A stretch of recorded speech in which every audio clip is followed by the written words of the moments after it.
I'm Sri Kumar. I did the 5-year BTech from IIT Madras in 1970, electrical HC, heavy current it was called.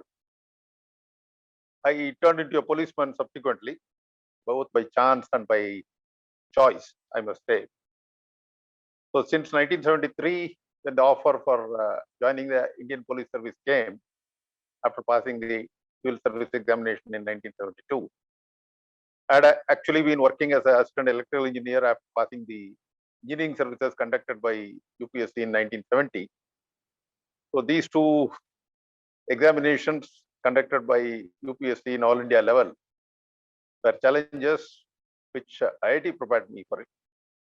And I am happy that I worked as a police officer first in UP and then in Karnataka when I changed cadre and came to Karnataka following my marriage with an IAS officer of the Karnataka cadre. Then I chose to go to the Central Bureau of Investigation. In all these three places, I was there for about 10 to 12 years, more than a decade. And all these places gave me full of challenges and interesting things to do. And I'm happy that I had this journey, which kept me busy and happy all through. In January 2009, I retired as the head of the police force of Karnataka. That is in the rank of the DGP. And soon thereafter, I got an offer to join the CII Southern Region Task Force on Internal Security as chairman of their Task Force on Internal Security. And soon thereafter, I got a presidential warrant from the President of India asking me to become the member of the Central Vigilance Commission. So from 2010 to 2014, I was member of the CVC, is the ombudsman for the country, dealing with anti-corruption and vigilance matters concerning all the central government employees and officers all over India. So that was 2014. And right now I am the chairman and author and chairman of the public trust, which I started actually in 2009 after retirement. This is called the Indian Center for Social Transformation. And we give cloud computing services affordable and acceptable to governments at various levels, right from global level to local level, you can say. So that is what I am busy now. So pursuing vigilance and anti-corruption work and using technology for crime investigation, etc. These are my passions.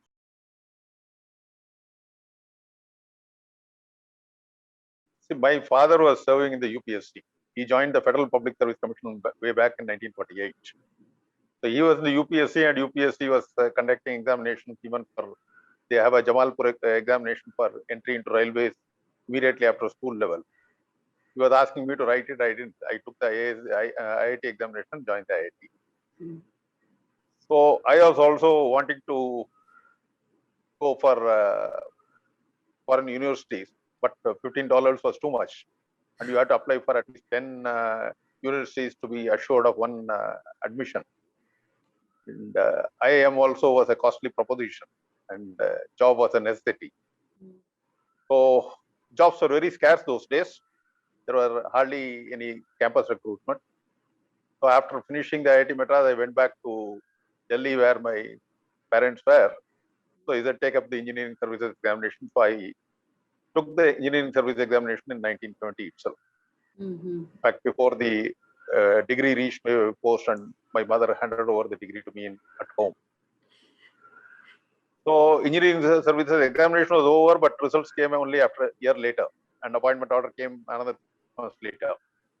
So during this period, we are taking part in all interviews, and but only after about 6 months, I joined a stipendary scheme of the Government of India, where they gave some stipend of 250 rupees, and I got to see what inside of a government office looks like in the Rural Electrification Directorate of the Central Water and Power Commission in New Delhi.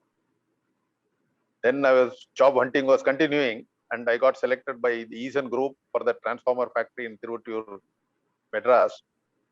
So 71 early June, I came back to Chennai, and we were staying in Triplicane and going all the way to Tiruvattur by changing bus in the at Mint. And 7:30 to 4 o'clock was the working hours. It was a tough job.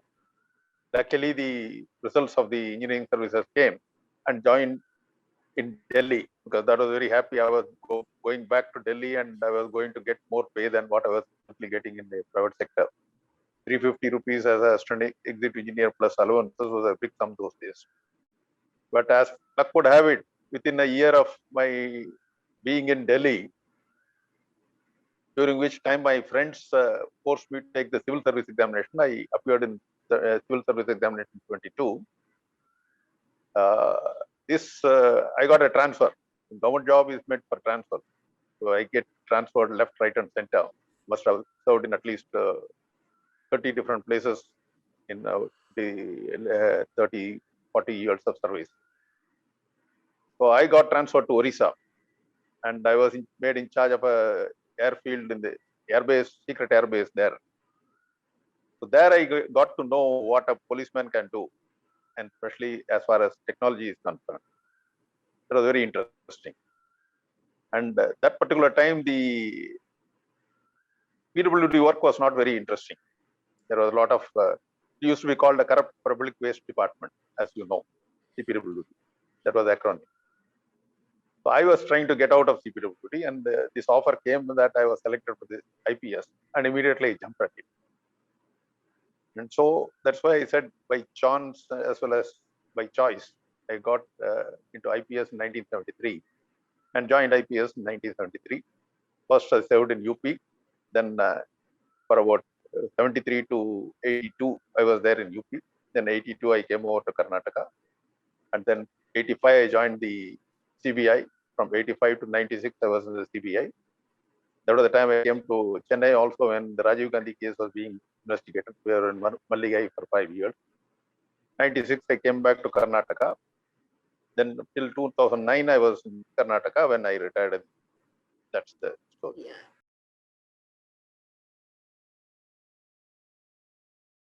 You know, in 75, I was working in the ASP in the intelligence department in UP.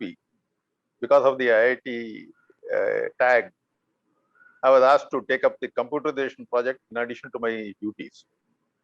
And that particular project, I worked hard on it, put out a PERT CPM chart by gumming full-scape papers together. And when I went to spread it on the table of the boss, I knocked off a tumbler of water, and that was the end of the project. I had asked for 2 crore rupees for computerization way back in 1975. And they said, even a 2 rupee lathi with a policeman can solve better crimes than your computer can. So that was the end of the computerization of UP police at that time. But as again, because of that, my IIT connection, they sent me for a course in computers in Administrative Staff College during 77, 78. And wherever some computer was being mentioned, I was being called.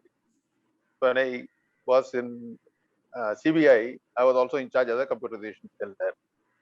And when I came back to the state in Rajiv Gandhi case also, the threat was there how to preserve the evidence collected.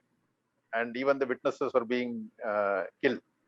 So not only we had to transfer the witnesses to other places and keep them in incognito and undercover, even the documents and all we had to preserve by scanning them and keeping them in optical disk drives, etc. So in 1971-72, we did that. So when I came back to the state, I was posted in KSRTC and then the CID. In CID, there was a talk about cyber cell. It was a cyber cell with which will take up investigation. This was way back in 2000. So there, the idea came that cyber police station should be done because police station can take up the investigation of case. Cyber cell will only take up cases which are referred to it, whereas suo motu investigation can be taken up by a police station. So I proposed that we should have a cybercrime police station with the whole state as a jurisdiction, so that we could take up cases anywhere in the state. So the cybercrime was set up. The cybercrime police station was set up. After that, I went away from CID. That other people came, and it has now grown into police stations in most of the districts of the state.